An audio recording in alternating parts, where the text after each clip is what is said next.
every day that we don't do something that's challenging our brain, it's basically brain wasted. And if you don't use it, you lose it.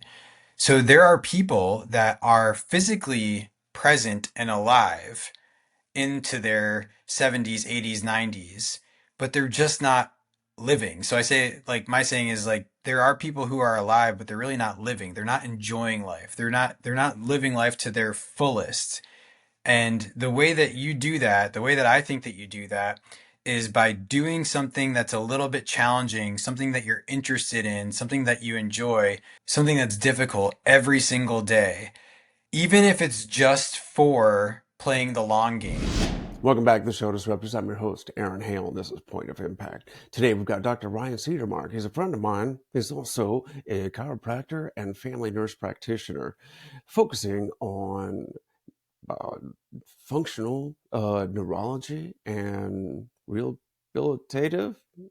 Uh, shit.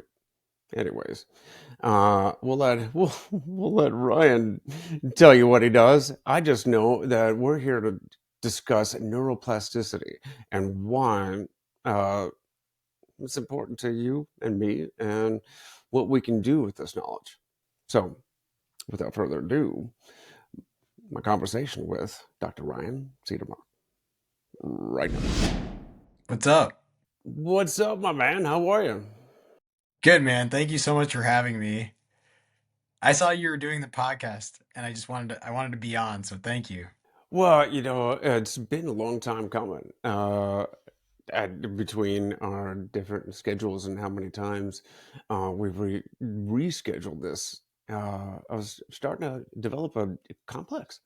I was starting to think you didn't like me.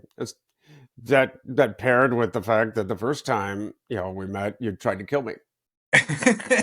Dang it, you remember that. Okay. All Oh man. right. Well, I was okay. I don't want to leave it at that. Just make sure that the audience knows that I'm kidding. We went for a run. I tripped. Did one of my picture perfect combat roles, and you got you got very nervous about making sure that you. I understood that you didn't try to throw me into traffic.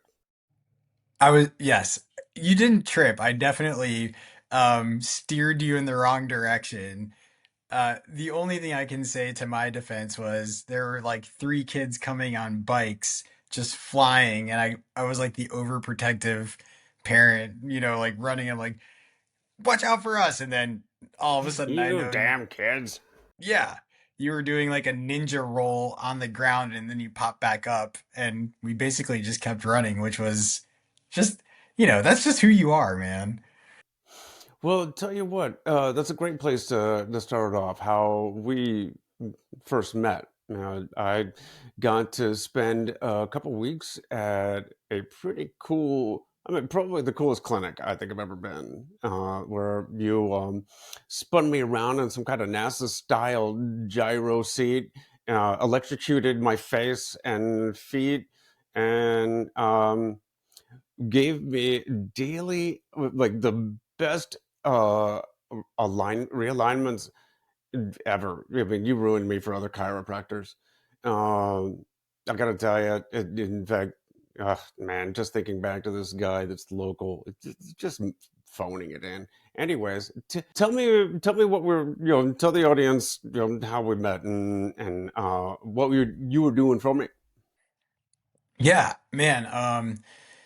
Gosh, it's crazy. It seems like it was several years ago, and at the time I was working for a chiropractic university in Atlanta. We had a clinic in Midtown, and the whole clinic was just based around doing neuroplasticity rehabilitation. So just trying to change the brain for people who've had brain injuries, strokes, pretty much anything. And when I met you, a lot of times when we meet patients, the goal is to get someone to stand again, to get someone to walk again, which are really important goals. But your goal was to run the Boston Marathon, which it was either to like qualify or to run it. And so the main thing that we were focusing on was just the endurance, your physical endurance, uh, by improving your balance, because I think one of the things you said to me was without seeing and without hearing as well, every single perturbation that's like on the ground when you're stepping and running takes a lot of focus and energy. So we were just trying to improve your balance, and then you ended up doing really good in the Boston Marathon, except for your guide had like a massive GI issue, but you ended up crushing it. And man, that day I met you, I was like, this guy is a different human, and I want to be his friend. Well, I'll tell you what, there was a lot of stuff. There, a lot of different things you subjected me to.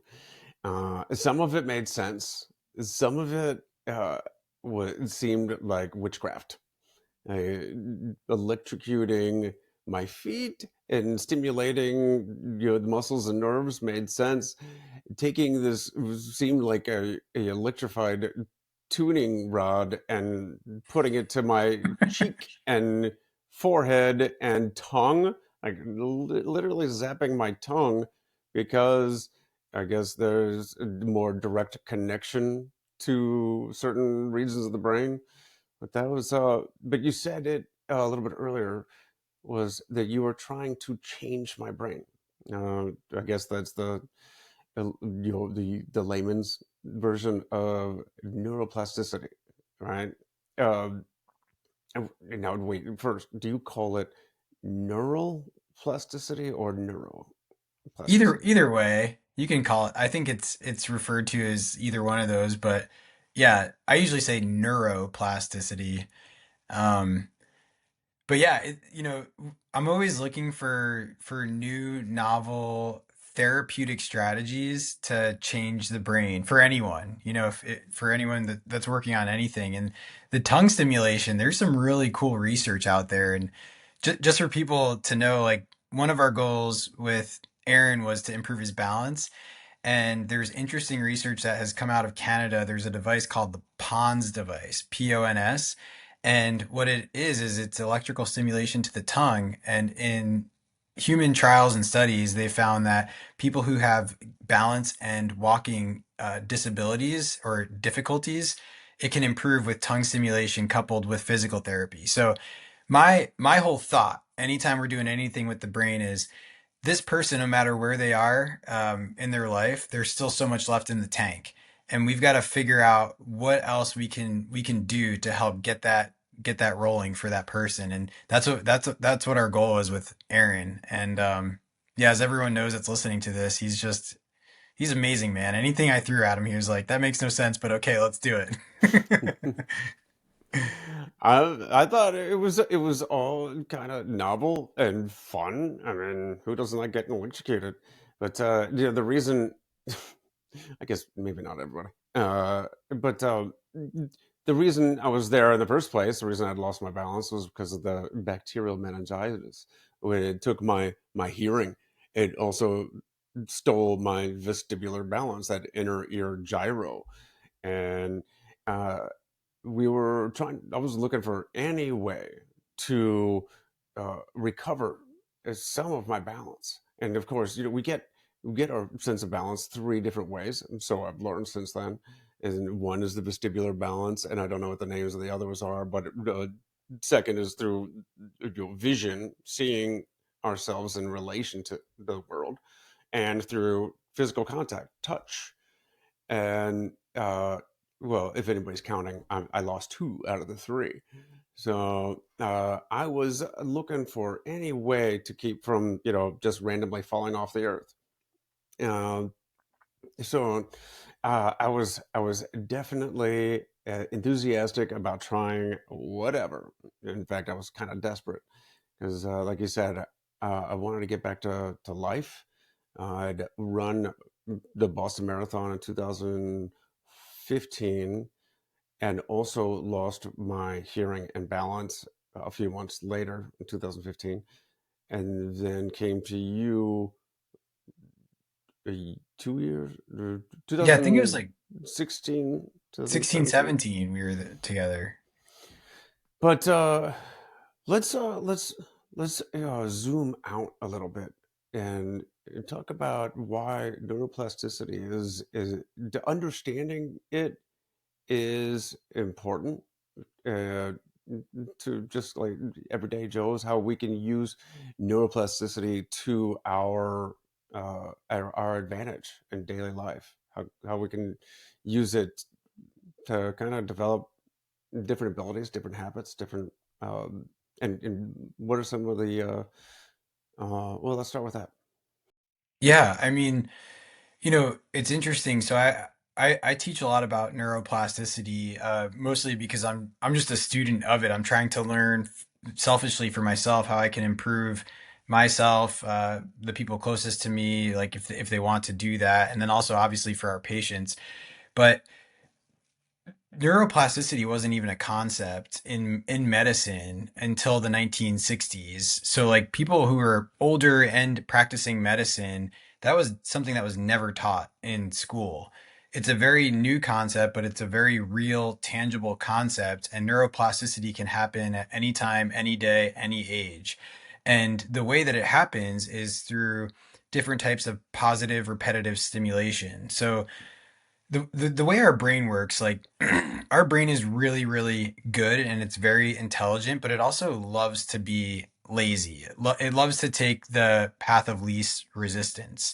And there's multiple reasons for that, energy demands, just, I'm good here. I don't need to get any better. But for people who really want to make a positive change in their life, a positive change in their body, a positive change in their nervous system, that can happen. And it can happen very quickly if you feed your mind and your body the right tools. It doesn't take much. The brain, what it really needs for change is just positive, repetitive stimulation. And when you do something over and over and over again, and I know people know this, but sometimes we forget this, your brain will physically and functionally change to a point where you begin doing things that you don't even have to think about. It just all becomes kind of subconscious. So if anyone out there is listening and you're looking to make a change in your life, let's say that you're a young person, you're going through life just like everyone else is. Life is not easy, it's tough, it's stressful. The brain enjoys, or it doesn't enjoy, but I should say this, the brain defaults into a negative bias. Like it's called negativity bias. It's gonna shift into survival mode when there's times that are difficult. But if you can push yourself past that, if not just be a positive thinker, if you can push outside what's happening to you on the negative side, and you can start to see things, see where you want to go, and start doing those things on a repetitive basis, you will notice changes happening in your life and in your brain. And I don't know if anyone on here is interested in neuroscience, but one of the best things that came out of the pandemic for me was Andrew Huberman started a podcast. It's called Huberman Lab.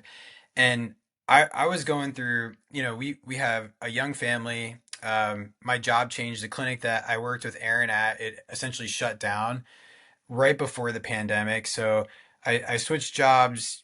Life was tough. The world was ending essentially, and I was getting into some bad habits. I just wasn't exercising as much, and Aaron knew like I love running. I've become like more of a runner, not as much as him because he's just a wild man. Just a side note on that, like he'll send a text like, "Hey, can anyone run 50 miles with me tomorrow?" Like, oh my gosh. But anyways, I started listening to Andrew Huberman, and that led me down this whole path of like personal growth, but not personal growth through positive affirmation and stuff like that, but personal growth through neuroplasticity, things that you can do in your daily life to change your brain. And I will say this just for, and I'll stop after this, but if you are going to try to change your brain is going to resist because it's just not what it wants to do. It likes to go into vacation mode and just do routine. So you have to work past that. And once you work past that and you start working on things, you're going to be stimulating your brain in new and different ways. And you will see the outcomes in your physical life, but also in your physical body and mentally.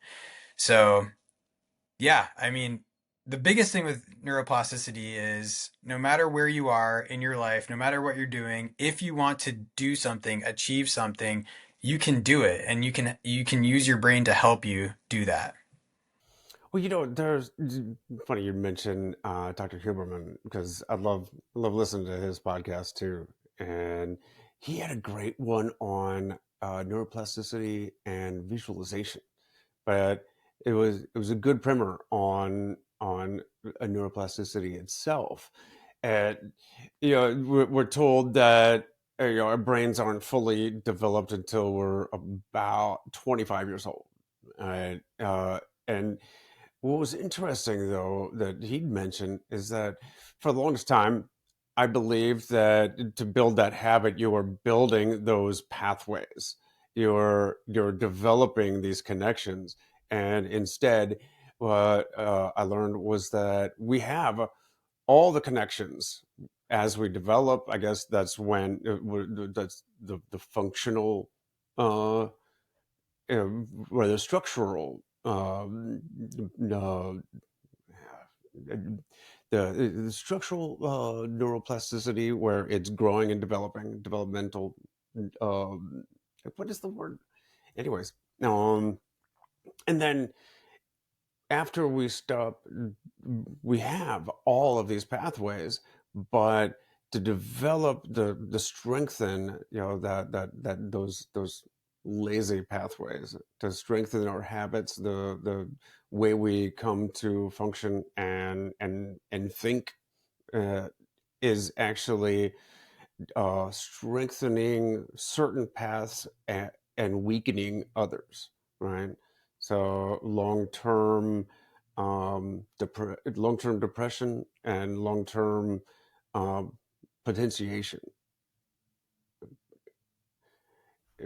But so it was kind of the opposite. Instead of building them, we're just strengthening or weakening different ones. Like one of the examples used was uh, a a toddler, a baby trying to feed himself.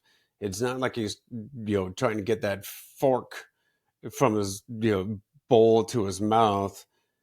It wasn't building that pathway. He just had too many pathways, and he had to reduce all the different motions that didn't align with getting literally the fork aligned with his mouth. So as you grow into it, so it's extend that to adulthood.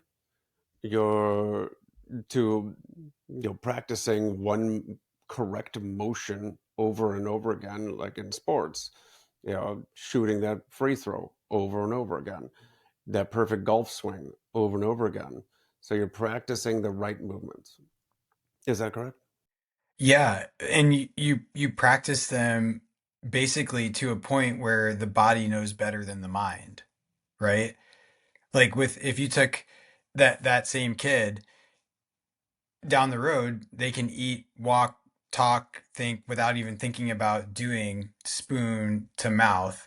Basketball player, they could do it with their eyes closed, and same with the golfer. So you get to a point where you've done a constant conscious effort putting all that energy into something until it becomes something where the brain doesn't have to think so hard. It's more the body just doing without even thinking. And that's when you've achieved neuroplasticity, essentially, when the body knows better than the brain. hmm Speaking of eating with your eyes closed, I got this saying that if my mustache eats before my mouth, then or before I do, it's time for a trim. But if my beard eats before I do, it's time to slow down a little. But so tell me, why would we want to uh, maybe why would we want to change these pathways that we've developed over these years? What is circumstances in which we would want to change what we built, developed in our minds? Yeah, and that, this is just speaking generally. It may not be for everybody. Like some people listening to this, they may say like, "No, I'm good. Like my life is good. Like physically I'm where I want to be. Financially, professionally, I'm good. I don't need to change." But what I would say is you have to do something every day to challenge your brain because, working in healthcare, every day that we don't do something that's challenging our brain, it's basically brain wasted. And if you don't use it, you lose it.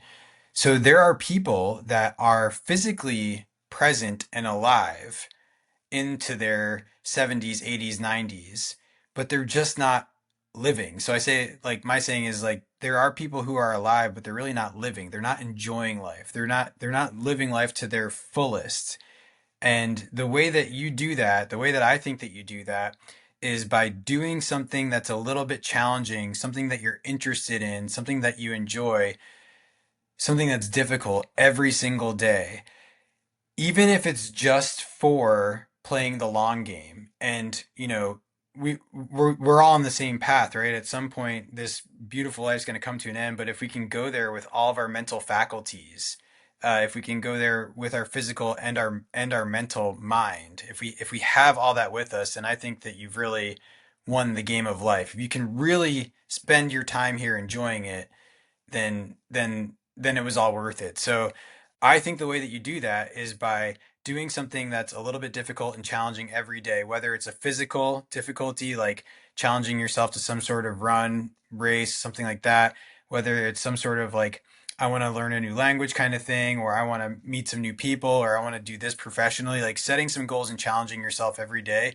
is just good for your brain. And you'll notice it, you'll feel it, you'll feel like a different person. um, that would be my main thing, to be honest with you, is I've just met so many people who are alive but they're not living. And I think you owe it to yourself to give yourself the best life. So, yeah. Well, then tell me if we've decided to change our brains, change our habits, the way we perceive the world. Uh, Maybe it's a physical thing. Maybe it's an addiction or a habit, or maybe just self-talk or something along those lines. What are some of the protocols? What are some of the things to remember that are important? I know you. I remember you doing 12 days of neuroplasticity videos way back when, Oh and yeah. so, what are some of the things to keep in mind? Simple principles for neuroplasticity.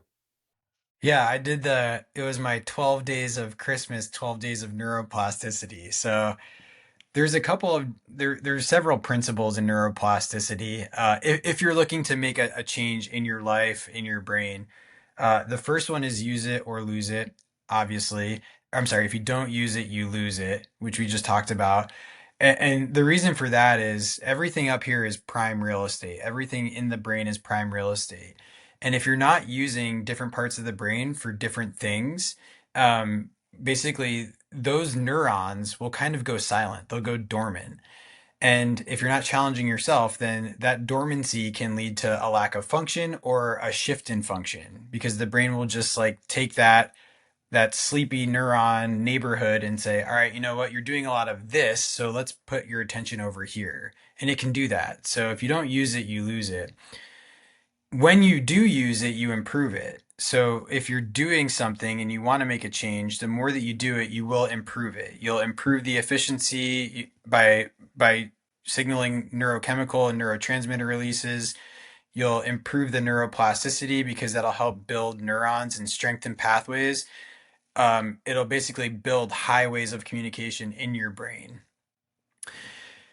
And I won't go over all 12 of them, but I think that there's two more that I would say that if neuroplasticity, if that's something that's on your radar, if you want to change your brain, whether it's just for your life, for your professional life, your financial life, your relationship life, you should find something that's difficult and challenging and you should do it. You should do it on a daily basis. You should challenge yourself and make the hard thing something that no matter what, you do it.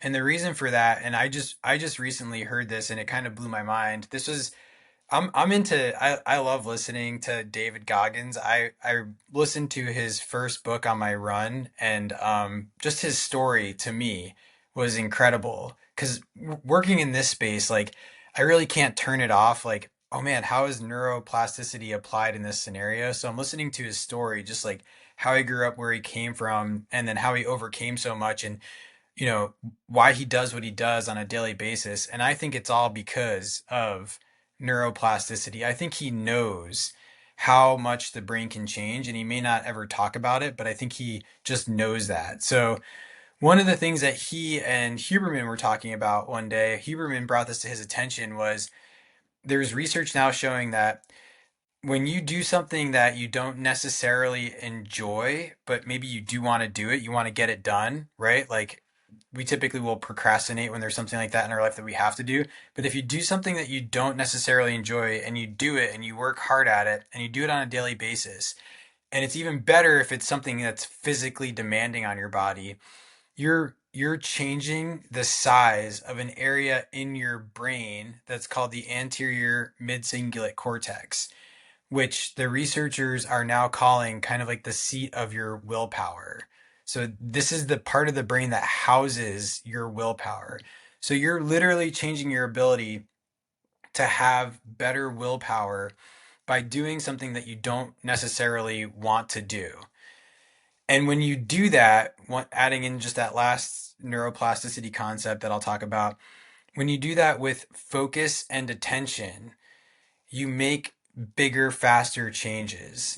So, you know, the whole reason I wanted to come on here was because when I met you, I was like, dude, this guy is like, you're a different human. I think you know that. You won't like brag about it or anything, but I've never met anyone like Aaron Hale in my life. And when I got to work with him, like work was not work. For me, it was the best like couple weeks of working in the clinic, because just watching what you've been through in your life and then your outlook and then just your focus and your determination to get where you want to go at that moment in time, I was blown away. We get to meet really cool people, but like I didn't even know about this whole willpower thing, and I knew some about neuroplasticity, but I was still relatively new to the rehab world. And then also like my personal development, just trying to get better and do better and be better. But when I met you, I was just like, dude, this guy's got it. Like he gets this. Even if like neuroscience wasn't your field of study, I was like, dude, this guy just totally gets how to be a badass human. And I wanted to learn more about it from meeting you. So, and I think you do that. I think you challenge yourself to a point where you're growing your brain, and you're it's just wild to see. But that's what I'll say about that. There's several principles of neuroplasticity. The big ones are whatever you're trying to do, you've got to do it on a repetitive basis. You've got to challenge yourself, do the hard thing. You may not love it, but your brain does. And make sure you're doing it with attention, focus, and concentration, which is difficult to do in today's world of, I guess you could call it like digital distraction, doom scrolling, whatever. Put the phone down and get to work. That's all I'll say. After these messages, we'll be right back. I'd like to thank the sponsor of this episode, Extraordinary Delights, EODFudge.com. Extraordinary Delights is a disabled veteran, family-owned small business making handcrafted fudge and other sweet treats for the chocolate-loving patriots just like you.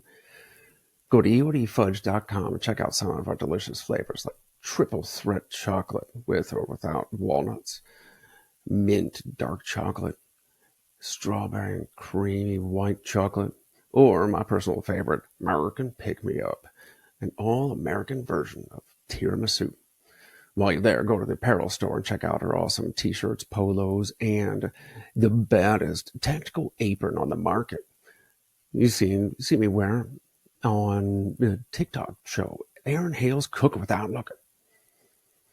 So, right now, go over to EODFudge.com and pick out some fudge, other sweet treats for that patriot in your life with a sweet tooth. That's EODFudge.com. EODFudge.com. And now, back to the show. I want to send that clip, that testimonial you just sent to Steve Prescia, the Navy SEAL who was at the clinic at the same time. Dude, I have his seal coin on my desk. He gave me his yeah. That guy's the man. Yeah, he's doing sunblock now. I think so. Yeah. Anyways, He's, what do you mean he's like in the sunblock business? yes. Oh, cool. Yeah, he's a frog. Shoot, frog something, because he's a frog man. Oh, that's awesome. Yeah, so he's doing his all natural sunblocks and lotions or something, and it's pretty cool. I just texted him the other day, but I want to send him that clip. Like, yeah, this is I was the impressive guy at the clinic at that time. Well, I got to play golf with him and he kicked my butt, so no, he's amazing. I don't know. I don't mean to come on here like I and toot your horn, but I think people need to because you're just an amazing human, but you're the kind of person, your personality, like you could just walk in the room and just feel good. Like you've just got it, man. Like I watch you on social media and I just sit there and I'm like, man, this guy is just the freaking man. And I felt that when I first met you before I really even talked to you. And yeah, it still holds true to this day. So, anyways. Well, when in relation to neuroplasticity and changing your mind, changing your brain, it's I've always tried to look for that positive outcome. Look for the solution to something. It's kind of like what they say about the reticular activating system, RAS, right? Where if you're if you think about, I don't know, yellow cars, when you're on the road, that's what you're going to see. If Yep. you decide you're going to buy a yellow car in the next few days, all of a sudden that's all you see out there. They're just driving all over the place and didn't realize you noticed them. But if you can use your brain to start looking for things you're grateful for or opportunities, solutions. That's kind of the entrepreneur entrepreneurial mindset, is to try to find the gaps in the pain points in everyday life and try to fix it. Well, for me, it was finding solutions for for going from discomfort to more comfort, going from pain to healthy, going from unhappy to happy. And of course, for me, I learned a long time ago that most fulfilling aspects of my life are when I was more of a service to others. So if I could figure out how to do that, then I could be better at being that service. Uh, so I think that has a lot, because I like to geek out a lot when it comes to neurochemistry, what different chemicals do, the hormones and all that, why we are all so addicted to the dopamine hit and like serotonin. The what is that? That's the community drug, Feel good. Yeah, yeah. and all oxytocin and all that kind of stuff. And how do those hormones, those neurochemicals, how does that affect neuroplasticity? What do those how do those relate? Yeah. So I'll say this, I think just going back to what you were saying, you were able to shift your physical like state, I think, with using like overcoming that negativity bias in a sense. Like how can I figure this out? And I think that's hard for some people because for some reason, and I've watched this in my kids, I think there's this inherent thought process that whatever you start to do, you should be good at. And that's just not true. For some reason, like I've watched my kids play a sport, pick up an instrument or something, and they just think that they should know how to do it. And it's just not the way your brain works. And for anyone out there, it was a good lesson for me to watch that happen because in order to come to be able to come out of that negativity bias of the brain, in order to create efficiency in pathways that are releasing neurotransmitters that help build positive neuroplasticity, like dopamine, serotonin, acetylcholine, oxytocin, you have to be totally cool with sucking and failing multiple times. And when you're okay with that, when you're comfortable enough to be bad at something, you will get good no matter what you do, as long as you stick with it. And when you do that, you're building so much resilience in your brain, in your body. And you should know, like, there is so many lessons, not for you mentally, but for your body, right? Because eventually the body will learn better than the brain. There are so many lessons in failing at things and trying over and over and over and figuring out, like, hey, I need to get here and I tried this didn't work. How can I recollect my thoughts and then do it this way? There's so much that happens in your brain and in your body when you do that, that you'll just completely change your brain, and it can really help shift your mindset. And the reason for that is, when you do those things over and over and over again, there almost becomes this like low level of like background noise of release of these neurotransmitters when you even think about doing something. That's why stuff like visualization can work so well, because even though you're physically not moving your body, or physically not doing the behavior that you're visualizing, your brain doesn't necessarily know the difference between what's real and what's not real. But when you put the mind into those scenarios, and I'm not saying this to come off and say, like, just think positive and everything's going to be okay. No, everything's not going to be okay. It's hard. Life is hard. Doing new things is hard. Changing your old habits is so hard. But just going back to the visualization stuff, your mind doesn't necessarily know the difference between what's real and what's fake. So when you start to put your mind into those scenarios, those difficult scenarios, those scenarios where you will fail and how you'll get past those, your body will learn how to do it. And it'll learn it because you're firing those pathways, you're releasing those neurotransmitters, and now anytime you think about it, you're at a different level in your nervous system, and you're better and better and better and better and better. So yeah, the neurotransmitter stuff is really interesting.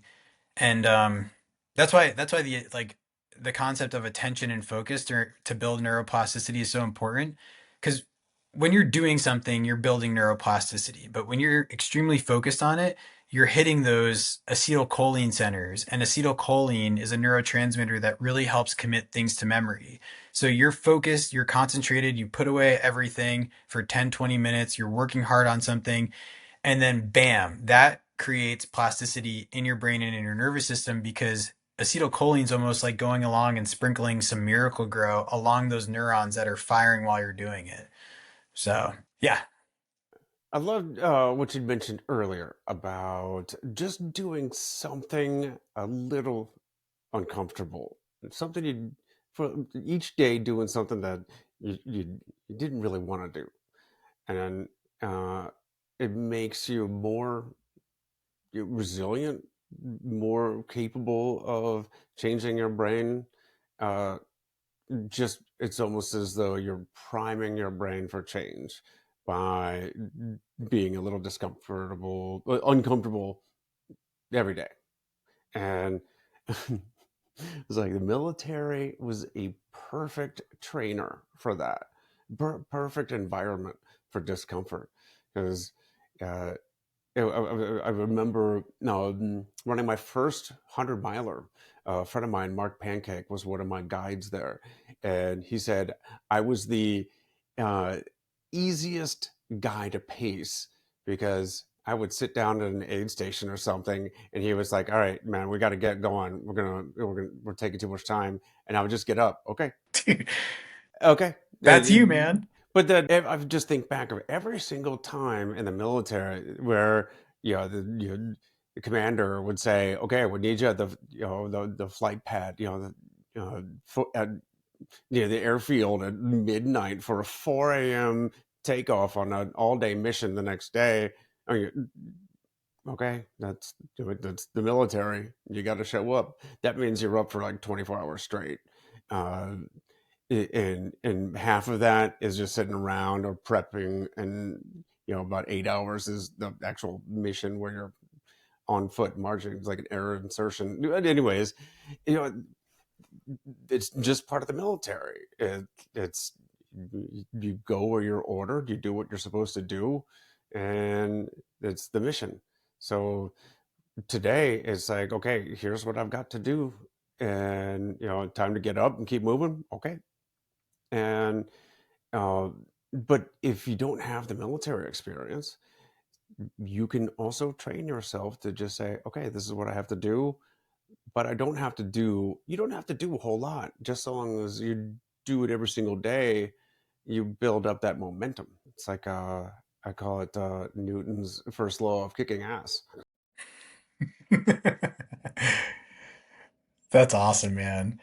Yeah, I mean, I think that's a huge blessing to have, to be honest with you, just that kind of like Roger that mentality, like, let's go, like, let's get this done. I mean, I attribute that to the work we do in the clinic is pretty hard, but you would work, and it was the same thing when I got to work with you in the clinic. You would work your butt off, and there was no no questions asked, which I'm not used to. Usually I get a lot of kickback for some of the weird stuff we do. And then you'd go back to the hotel and Michaela would send me a video of you running like a 7 something minute mile on the treadmill for several miles, and it's like 9 o'clock at night or something. So What work my butt off? What work? I mean, I got to like lay out in a hyperbaric chamber. I got spun around and like this cool like a human centrifuge. Um, it was like I don't know. It was like some kind of an adult version of Chuck E. Cheese. I mean, and then at the end of each session, you're like, yeah, you want to get get on the table, get a realignment. Hell yeah, crack me up, twist me up, man. That feels awesome. I mean, that was it's hardly hard work. That was like a vacation. It was like one of those health retreats.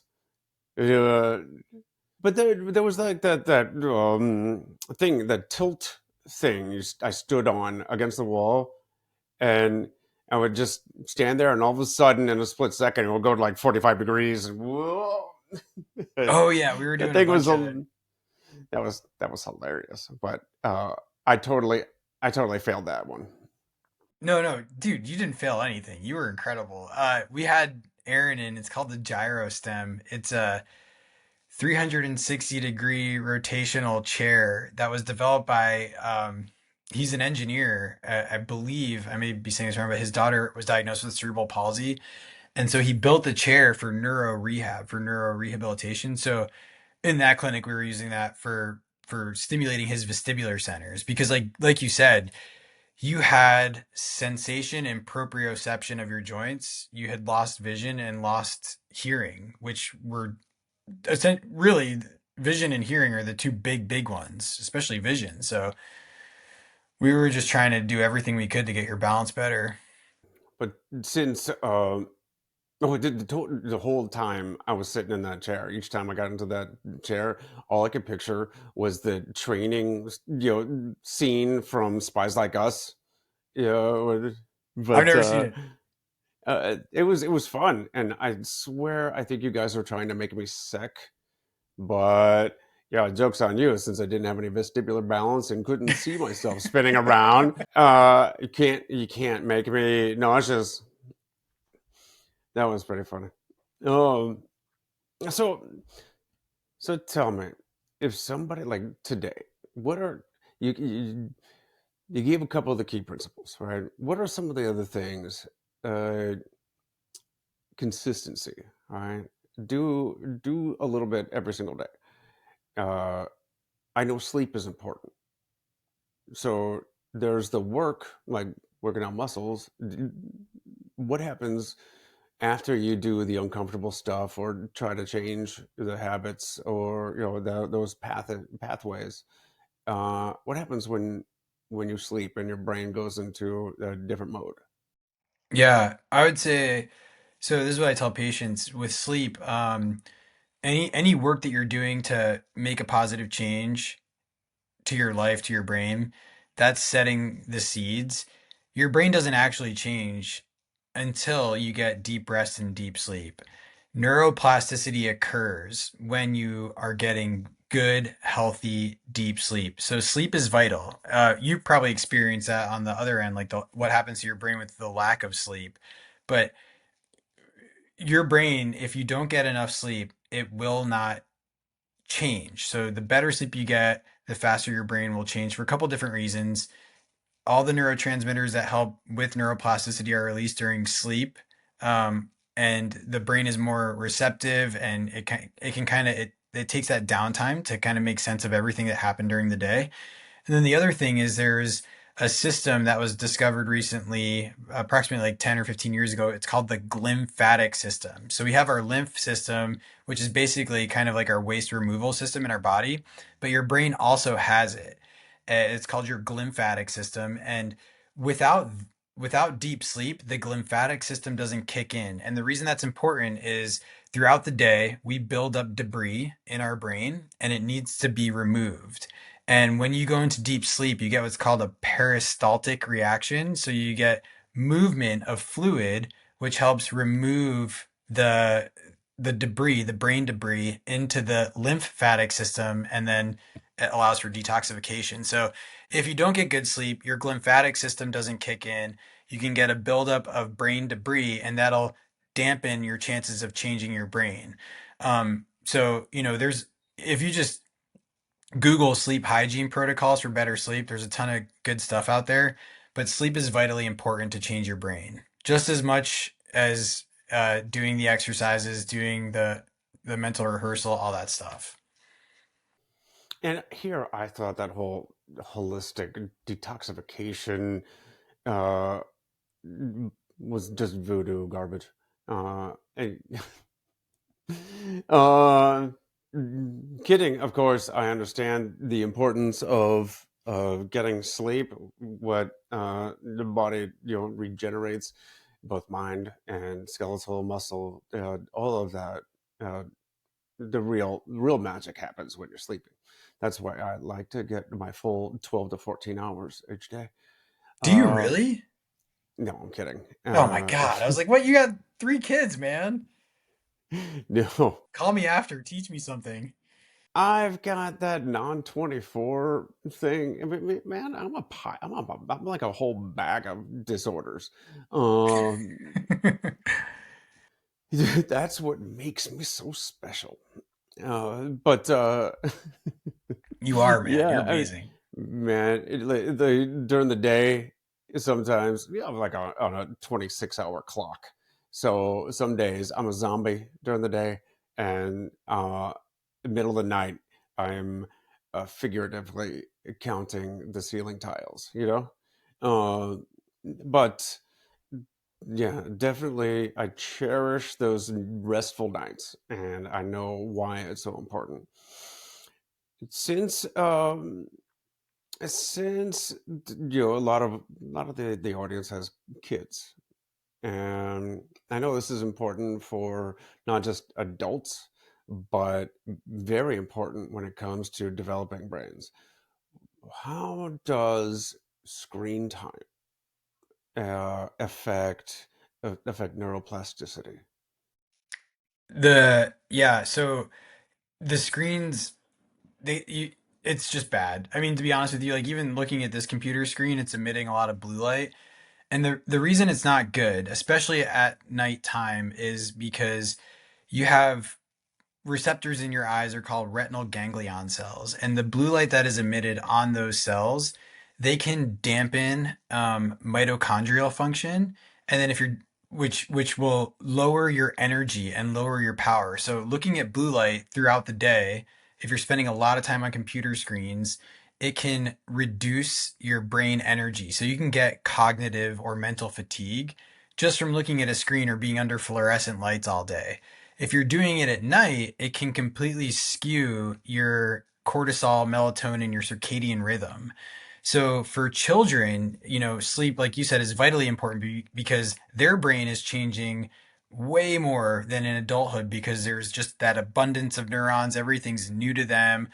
So their sleep is really trying to harness the powers of neuroplasticity. But if it gets disrupted, if they don't get deep sleep, and it's because of screen time, it can really, just lead to symptoms and issues. So what I tell parents is our house, we have like the Einstein bulbs. All the lights are down by like 6:30 in our house. Bedtime, just being totally honest with everyone, for us has always been a struggle. We've got three boys. They're all on kind of different schedules. One of them took a nap, one of them's amped up. We let them watch a little bit of TV, but not too late at night for a very short period of time, just because I know that the screens are going to have an impact on their sleep. And if kids are spending time on the computers, so if they're a little bit older and doing homework on the computers, or they are watching TV, something that you can do is on the computers you can use filters to do, like, I forget what they call it on Apple, but there's like dark mode or like the sun mode, sunrise, sunset modes, but also orange blue light blocking glasses. So I've tried both. I've tried just the kind of like yellow tintish blue light blocking glasses. And then I've tried the orange ones, and the orange ones are awesome. They're almost kind of like a thunder shirt for your brain. That's the way I feel. The past couple weeks I've been up late every night because I have a webinar or a workshop next weekend putting together my PowerPoint.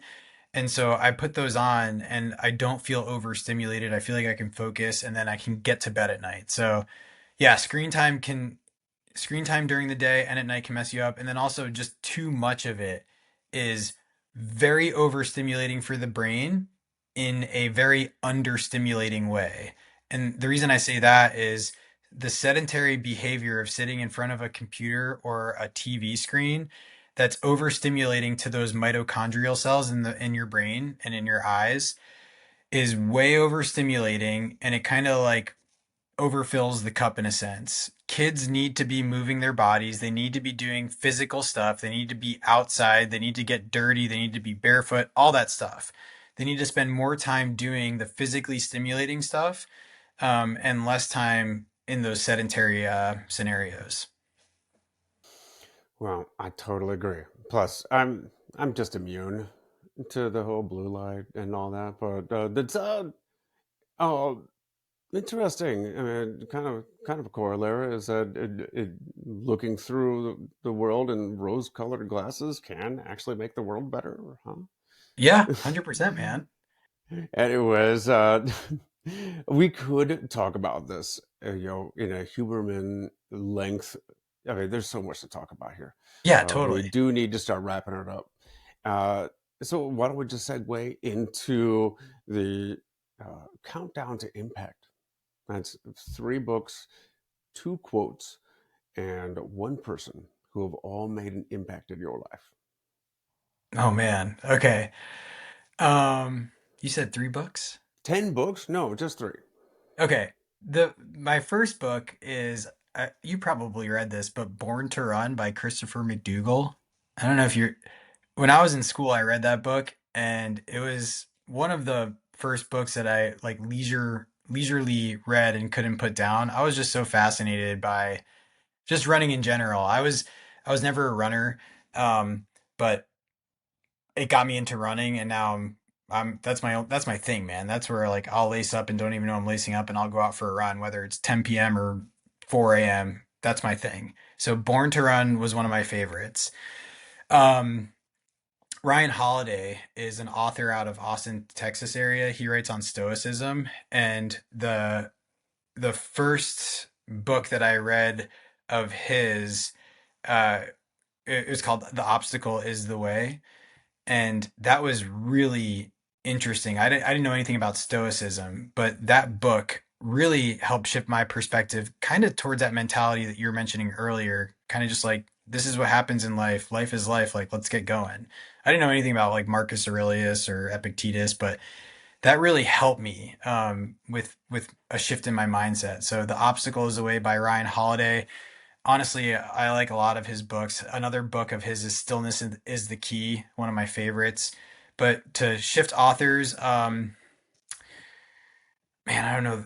For a third book, I would just say right now, I talked about this earlier, is Atomic Habits by James Clear. He's kind of a popular author, but the stuff that he writes about is really, really important for people. And I think it's important for people who are trying to build neuroplasticity.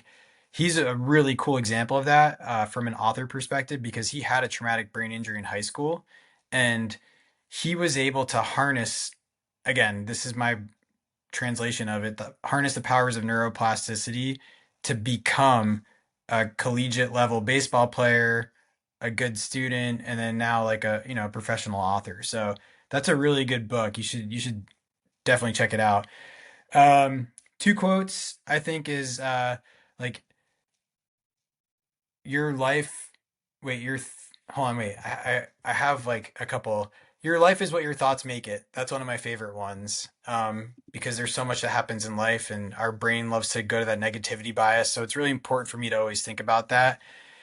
And then the other one that I took from the obstacle is the way is the obstacle is the path. Like the obstacle is the way. You do something hard, right? Because there is meaning in that. There's learning in that. So that would be my second quote that I can think of off the top of my head. And then someone that really changed my life.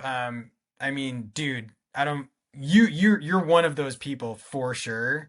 But my wife is my best friend. Like she's given me the life that I've always wanted. I've always wanted a family. I've always wanted a super cool wife.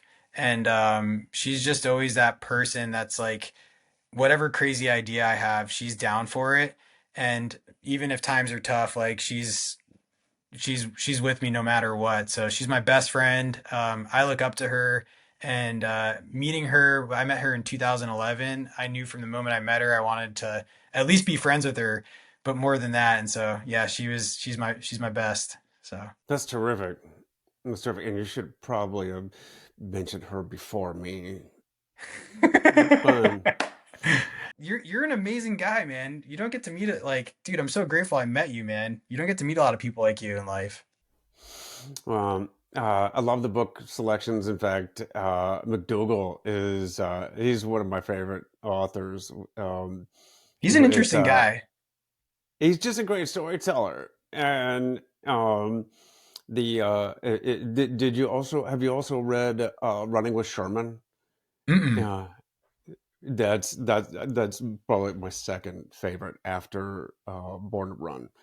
Um, Natural Born Heroes is good, but it takes a third place. Um, Also, I think that that quote that came from the obstacles the way Marcus Aurelius said the what was it? Man, now I've lost it. The something to action, Oh, the impediment to the action impediment is action is um, like action or whatever. Yeah. advances. Yes. The impediment to action advances action. I was trying to see if I had the book here, but I think it's at the office. Yeah. Um, and what's in the way becomes the way. Yes, that's it. What stands in the way becomes a way. Yeah. Yeah, that's one of my favorites, and it was introduced to me through The Obstacles the Way, Ryan Holiday. And yeah, he's got a ton of books now. He went. I think he wrote a book on each of um, each individual virtue. Yep. So justice, wisdom, and the others. Anyways, um, yeah, good author.